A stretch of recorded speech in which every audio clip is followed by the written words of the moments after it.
তো নমস্কার ইউটিউববাসী, আজকের এই ভিডিওতে আমরা শিখব তক্তা কাঠের হিসাব। আমরা এই ভিডিওতে সবচেয়ে যে সহজ পদ্ধতি আছে এই পদ্ধতি আমরা এই ভিডিওতে আলোচনা করব। আমরা দেখব 10 তক্তা কাঠের হিসাব একদম সহজ পদ্ধতিতে কিভাবে করা হয়। বন্ধুরা, ভিডিওটি স্কিপ না করে সম্পূর্ণ ভিডিও দেখবেন। আর চ্যানেলে যদি প্রথমবার আসেন তাহলে ভিডিওটিতে একটি লাইক দিয়ে চ্যানেলটি অবশ্যই সাবস্ক্রাইব করবেন। তো আমরা দেখি কাঠের হিসাব কিভাবে একদম সহজভাবে করা যায়।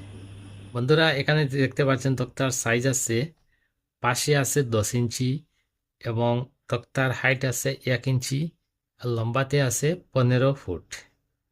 আর এখানে আছে 20 পিস কাঠ। আমরা দেখব এখানে কত ঘনফুট কাঠ আছে। আর প্রতি ঘনফুট যদি 1500 টাকা হয়, প্রতি ঘনফুট যদি 1500 টাকা হয় তাহলে এখানে কত টাকার কাঠ আছে। তো এখানে কাঠের সাইজ আছে, এখানে প্রস্থে আছে 10 ইঞ্চি, প্রস্থ 10 ইঞ্চি এবং কাঠের উচ্চতা আছে 1 ইঞ্চি, উচ্চতা আছে এখানে 1 ইঞ্চি। আর একটি কাঠের দৈর্ঘ্য আছে এখানে 15 ফুট।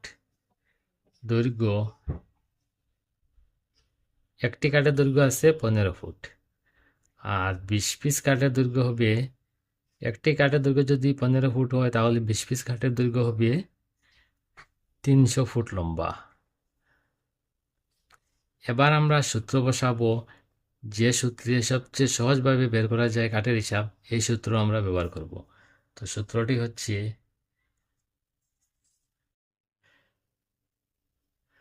দৈর্ঘ্য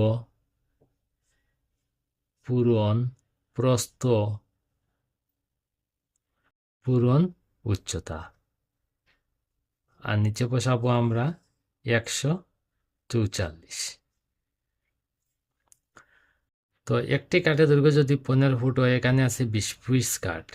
20 পিস কাঠের দৈর্ঘ্য আছে এখানে 300 ফুট। 300 ফুট পূরণ প্রস্থ, কাঠের প্রস্থ আছে এখানে 10 ইঞ্চি, এখানে বসাবো আমরা 10 পূরণ কাঠের উচ্চতা আছে 1 ইঞ্চি। আর নিচে বসাবো আমরা 144। এবার দৈর্ঘ্য প্রস্থ এবং উচ্চতা এই তিনটি যদি গুণ করি, গুণ করে হবে 3000। আর নিচে বসাবো আমরা 144। এবার 144 দিয়ে যদি আমরা 3000কে ভাগ করি, ভাগ করে হবে 20.83 ঘনফুট।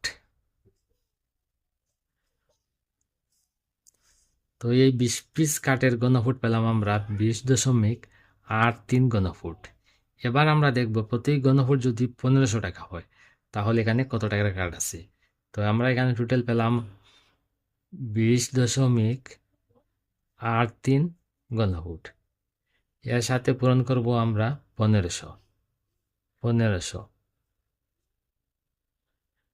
তো এটা যদি গুণ করি, গুণ করে হবে 31,245 টাকার কাঠ। তো বন্ধুরা, কাঠের হিসাব যখন আপনারা বের করবেন তখন এই সূত্র ব্যবহার করবেন। সূত্রটি হচ্ছে দৈর্ঘ্য প্রস্থ উচ্চতা নিচে 144। 144 দ্বারা যদি আপনারা ভাগ করেন তাহলে কত ঘনফুট কাঠ আছে তা বেরিয়ে আসবে। বন্ধুরা, আজকের ছোট্ট ভিডিও এখানে শেষ। পরবর্তী ভিডিও নোটিফিকেশন পাওয়ার জন্য চ্যানেলটি অবশ্যই সাবস্ক্রাইব করবেন। আর ভিডিওটি কেমন লাগলো আপনাদের কাছে কমেন্টের মাধ্যমে অবশ্যই জানাবেন। ধন্যবাদ।